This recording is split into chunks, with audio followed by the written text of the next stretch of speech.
عبداللہ بن عمر رضی اللہ تعالی عنہ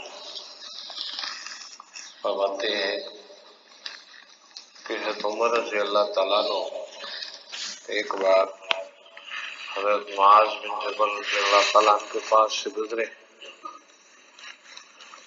وہ مسجد میں وہ رو رہے تھے، مسجد کا یاد نہیں، بس وہ رو رہے تھے. پوچھا کہ آپ کو کس چیز نے رلایا اور آپ کیوں رو رہے ہیں؟ حضرت معاذ رضی اللہ تعالیٰ نے فرمایا کہ میں نے رسول کریم صلی اللہ تعالی علیہ وسلم سے یہ سنا ہے، احب العباد الی اللہ الاتقیاء الاخفیاء، کہ اللہ تعالیٰ کو اپنے بندوں میں سب سے زیادہ محبوب بندے وہ ہوتے ہیں، وہ لگتے ہیں جو سب سے زیادہ متقی ہوں اور سب سے زیادہ گمنام ہو. گمنام بھی ہو، متقی بھی ہو، یہ ہے کمال. سوشل میڈیا پہ مشہوری دے کے بزرگ بننا بڑا آسان کام ہے، سستی شہرت ہے، بہت سستی شہرت ہے. آج کوئی بھی کسی موضوع کو لے کے چل جاتا ہے اور بہت چلتا ہے اور کافی چلتا ہے. وہ ماشاءاللہ کام بھی کر رہے ہیں بہت سارے لوگ. یہ اللہ تعالیٰ کو سب سے زیادہ پسند وہ بندے ہیں جو تقوی والے بھی ہوں، گمنام بھی ہوں.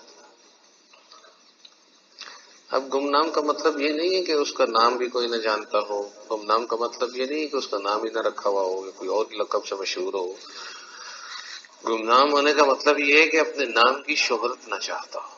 وہ خود بولنے والا، وہ متقی، وہ خود بندہ اپنی شہرت کو چاہتا نہ ہو. جہاں چاہتا ہو وہ یہی چاہتا ہو کہ میرا نام نہ آئے. یہ بات بڑی کام کی ہے اور فتح کی ہے، یاد رکھو. میں نے ایک مرتبہ حضرت مولانا عبید اللہ جامعہ شفیہ کے محترم جو فوت ہو گئے رحمہ اللہ تعالی سے سوال کیا کہ آپ کو اللہ تعالیٰ نے اتنا علم دیا، اتنی صلاحیتیں دی، اتنا ملکہ دیا، آپ بخاری شریف کیوں نہیں پڑھاتے اور آپ تمام جلسوں میں نمایاں کیوں نہیں آتے؟ آپ لوگوں کے جلسوں میں بھی نہیں جاتے، آپ سٹیج میں بھی نہیں نمایاں نظر آتے. اور واقعی ان کو اللہ تعالیٰ نے جو استعداد دی تھی وہ بہت قابل دی تھی، بہت زیادہ استعداد والے تھے. ہم نے ان سے تحوی شریف پڑھی ہے، بہت زیادہ استعداد والے تھے. وہ بخاری شریف بھی اور دوسری چیزیں بھی پڑھا سکتے تھے لیکن نہیں پڑھائی. اپنے بعض پوتوں کو انہوں نے درس نظامی کے پرائیویٹ سبق پڑھائے، ویسے انہوں نے اسباق بھی نہیں پڑھائے. ہم جب سے دیکھ رہے ہیں 30-40 سال سے وہ تحوی شریف پڑھاتے آئے ہیں. بہرحال قصہ گفتگو یہ ہے کہ انہوں نے جو جواب دیا ہے وہ بھی یہی تھا کہ میرے ابا نے حضرت مولانا مفتی محمد حسن صاحب رحمۃ اللہ علیہ بانی جامع شفیہ نے مجھے ایک نصیحت کی تھی کہ بیٹا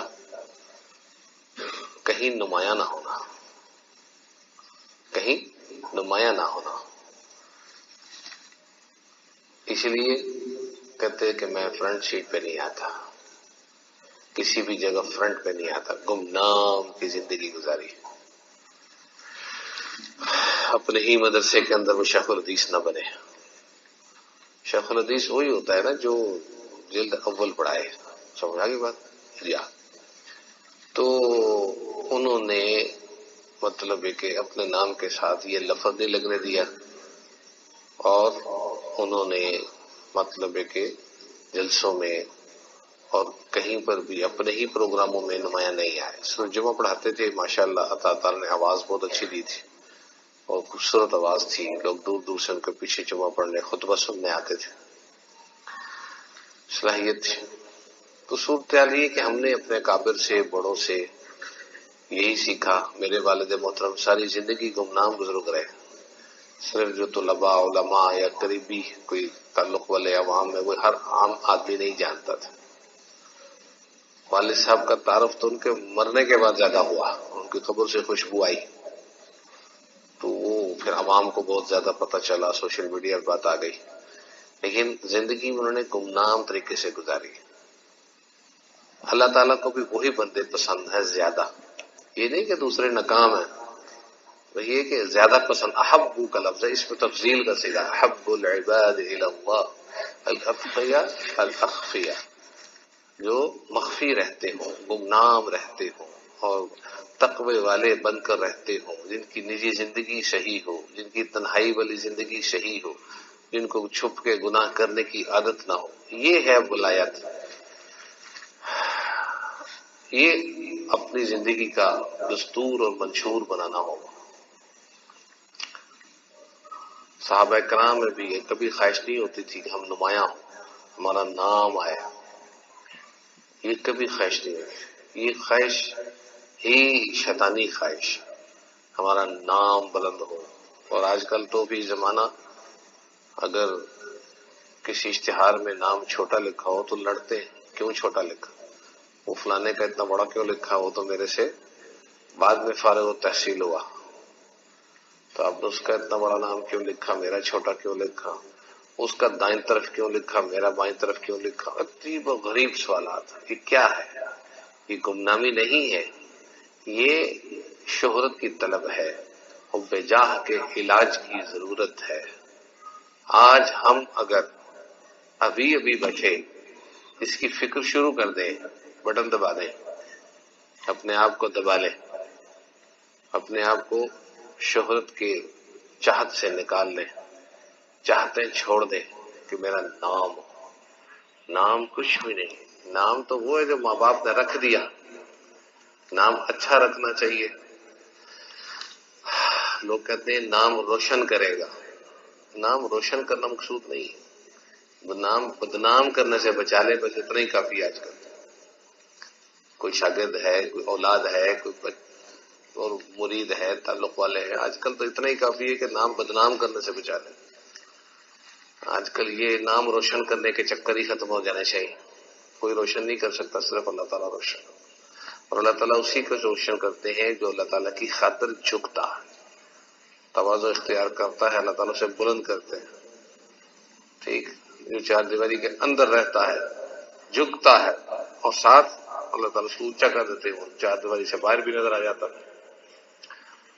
تو گمنام طریقے سے کام کرنے میں یہ نہیں کہ بندے کی شہرت ہی نہیں ہوگی، شہرت ہمیں بذات خود اپنی چاہیے ہی نہیں۔ جس کو شہرت چاہیے وہ اصلاح کرے،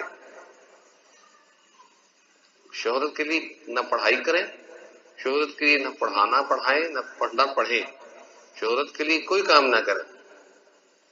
شہرت انسان کو تباہ کر دے گی اور گمنامی انسان کو کامیاب کر دے گی۔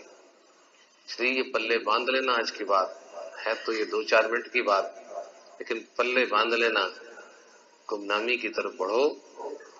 ٹھیک، نیک نامی مطلوب نہ ہو، ایسے اعمال کر جائیں کہ اللہ تعالیٰ خود ہی اس کا نام نیک کر دے۔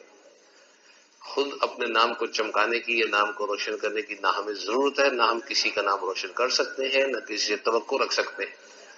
اس لیے ہمیں صرف اپنی اصلاح کی فکر کرنی چاہیے۔ حب جاہ، شہرت کی چاہت اور محبت آنے نہ پائے۔ گمنامی کی زندگی سب سے بہترین زندگی ہے۔ ٹھیک، اس لیے اپنی تصویریں بنانے سے بچیں، واٹس ایپ پہ بنانے سے بچیں، ویڈیو بنانے سے بچیں، شیئر کرنے سے بچیں۔ کوئی اگر بناتا ہے تو وہ ذمہ دار ہے۔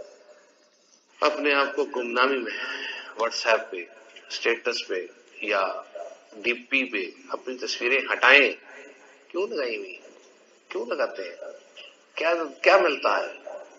نقصان میں ثابت کر سکتا ہوں کہ یہ نقصان ہو سکتے ہیں، آپ فائدے ثابت نہیں کر سکتے۔ آپ یہی فائدے ثابت کر سکتے ہیں جی پتہ چل جاتا ہے یہ کس کا نمبر ہے، وہ سیو کرے۔ میں اس لیے تصویر لگاتا ہوں جی میرا نمبر پتہ چل، لوگ یہ کہتے ہیں نا تصویر لگانے سے اس نمبر کے اندر ہی برکت ختم ہو جاتی ہے، اس میل جول میں، اس تعلق میں اور اس میسیجز میں برکت ختم ہو جاتی ہے، دو نمبری شروع ہو جاتی ہے۔ اس لیے اپنے ڈی پی سے اور اپنے اسٹیٹسوں سے اور اپنے واٹس ایپ سے تصویریں شیئر کرنے سے بچیں، یہ خطرناک چیز ہے۔ جائز ناجائز ہر کام دیکھنے کی تحقیق کی ضرورت نہیں ہے، جو کام بے برکتہ ہے اسے فوراً چھوڑ دینا چاہیے، جو کام انسان کے اندر شہرت پیدا کرتا ہے اسے چھوڑ دینا چاہیے۔ خود گمنام بن کر کام کریں، پھر اللہ تعالیٰ خود نیک نام بنا دیں گے، وہ مہربان ہے۔ ساری زندگی کے لیے طے کر لیں کہیں۔ اب آج ہوتا کیا ہے، کسی کا بچہ بھی پیدا ہو گیا نا، اسٹیٹس پہ آ گیا، ڈی پی پہ لگ گیا، یہ آتے ہی نظر لوگوں نے وہ تصویریں پکڑ پکڑ کے جادو شروع کر دی۔ تصویروں سے کیا کچھ لوگ کر دیتے ہیں، لوگوں کو پتہ ہی نہیں، تصویریں لے کے لوگ کیا سے کیا کر جاتے ہیں۔ تازہ تصویر سے تازہ جادو بہترین ہوتا ہے، حرام کاری موقع خود دیتے ہیں اور بڑے دلائل دے رہے ہوتے ہیں، ہم نے تو اس لیے لگائی ہے کہ ہمارا پتہ چل جاتا ہے، یہ نام اوپر سے نیچے آ رہے ہوتے ہیں تو تصویر سے پتہ چل جاتا ہے، یہ پڑھے لکھے بڑے بڑے اس لیے تصویریں لگاتے ہیں جی پتہ چل جائے میں ہوں، تو کون ہے پتہ چل جائے۔ یہ دلیل پھس پھسی ہے، جیب میں رکھو، ہمارے سامنے یہ کوئی دلیلیں نہیں چلیں گی آپ کی۔ فائدے بہت ہیں نام تصویر نہ لگانے کے، اور نقصانات بہت زیادہ ہیں تصویریں لگانے سے، ان کے ثبوت ہم آپ کو دے سکتے ہیں، آپ اپنے فائدے بتا نہیں سکتے، پھسے ہیں سارے، سمجھا گیا؟ اس لیے شر سے بچنے کے لیے تو ویسے ہی بندے کو اتار دینی چاہیے لگی ہوئی تصویر کی۔ جس کو اس قسم کا مسئلہ ہے وہ ذاتی طور پہ مجھ سے بات کرے، میں اس کو مطمئن کروں گا انشاءاللہ۔ اللہ رب العزت ہم سب کو دین کی سمجھ پر عمل نصیب فرمائے۔ الحمدللہ رب العالمین الرحمن الرحیم، اللهم صل على سيدنا